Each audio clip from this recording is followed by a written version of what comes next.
So the first program I'm going to talk about today is Garageband, which is a program that comes as standard on Mac computers. And this video is going to be mainly aimed at people who've never made music at home before but would like to. I won't go too heavy on the technicalities, I'll just show you practically how to use the program. It doesn't require having a microphone or an audio interface or a MIDI keyboard, but I may do videos that follow on from this that show you how to take the next steps as well. So when we want to create a track from scratch in GarageBand, we select New Project at the top here, Empty Project, Choose. And the first question it's going to ask us is what kind of track we'd like to create. Now if you had a MIDI keyboard plugged into your computer, you could select Software Instrument here, and then you could use your keyboard to trigger the sounds that are within GarageBand. And I might do a follow-on video that explains a bit more about that. But today I'm going to concentrate on the audio tracks. So we're going to select this microphone box, record using a microphone or line input, or drag and drop audio files.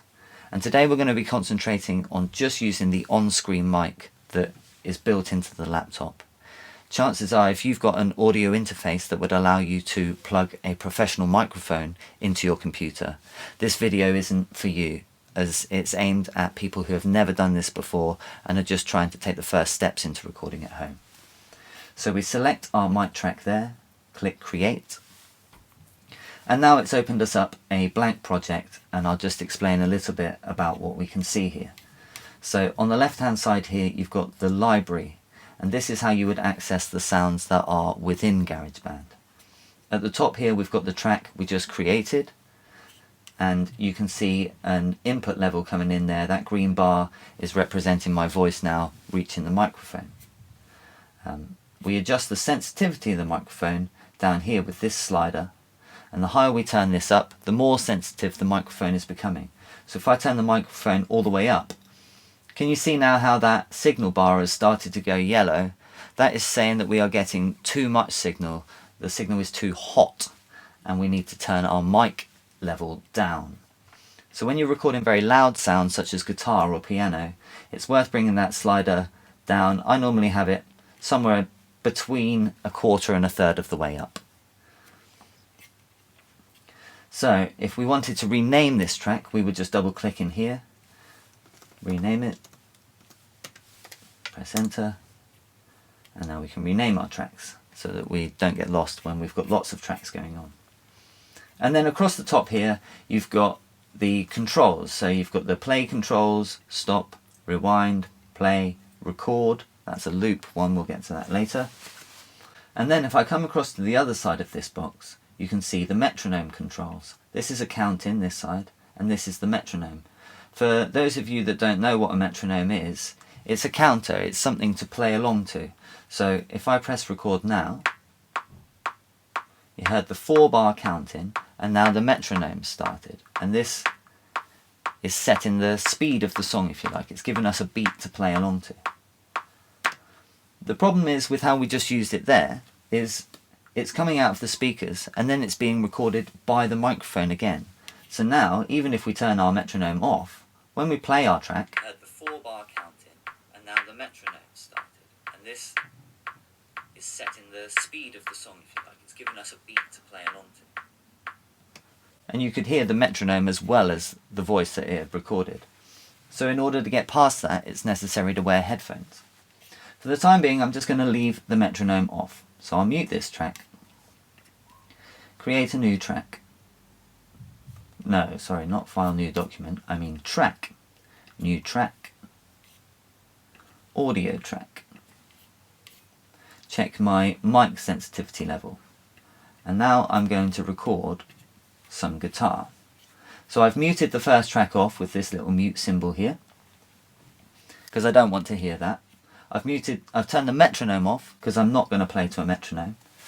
And now, when I'm ready to record, I'm sitting maybe 3 or 4 feet away from the microphone, from the screen. And now I press record up here, the timeline will start moving left to right, and I'll play my guitar in.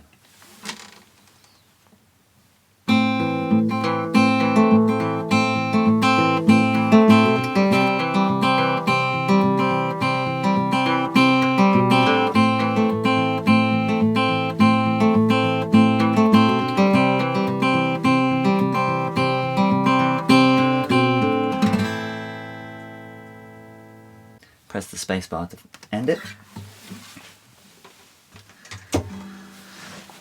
And now we've got our first track recorded. Now, when we want to add a second layer to that, we click track up at the top here. I'm sorry, that's just out of shot for you. And then new track. Answer the question. Today we're only concerned with microphone tracks. Create a new audio track. And now you can see it's created us a new track here. It's called it Audio 3. And you can see our input level has switched to being registered on Audio 3. So now when we press record, it's going to record in this track here. And it will play alongside the other one. And theoretically you can keep going. You can add endless tracks as far as the capabilities of your computer. So we're going to add a second layer, but now if I just was to press record now and play over it, we would get the same problem that we were having with the metronome. Oops, that wasn't at the beginning of the track. So I select that box, delete it, come back to the beginning of the track there. Now I press record. It's this bar here that is determining where it plays from, right? Which I can drag around. But I want to come all the way to the beginning of the track, press record. Here's my second layer.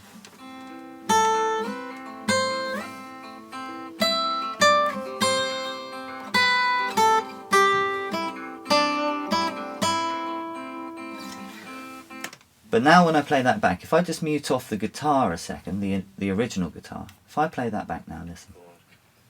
Here's my second layer. You can still hear the original layer that I recorded, even though I muted it off.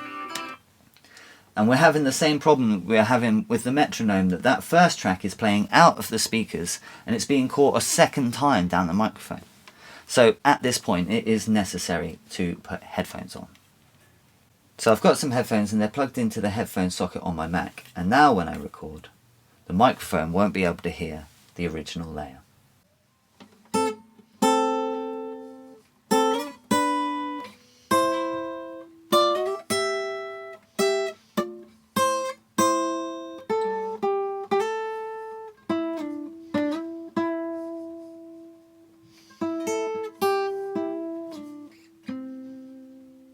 And now you can see I've got two layers. If I click into the timeline here and press play,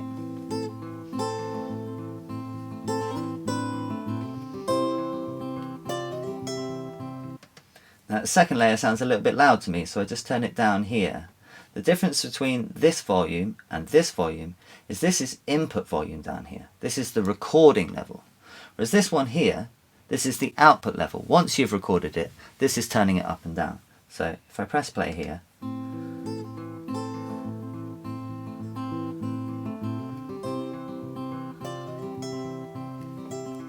I just bring that slider up until it's at a volume that I like.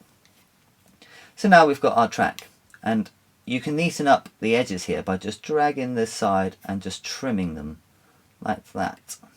And the same on the end, I'll just trim that back. And now we've got our track here.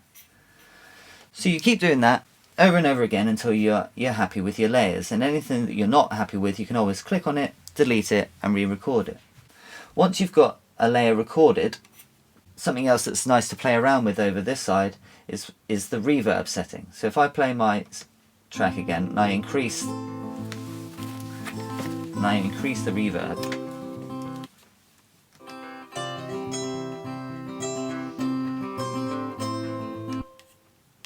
can you hear that?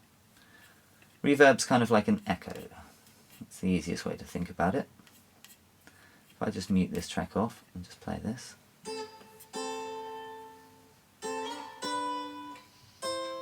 That's dry without any reverb, and then as I increase the reverb,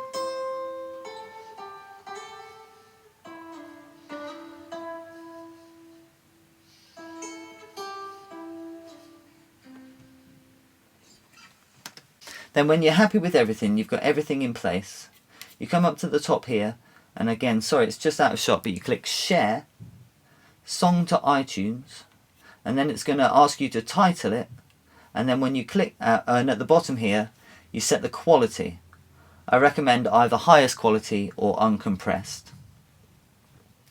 Then when you click share, it's going to create your track with this title and move it into the iTunes folder of your Mac.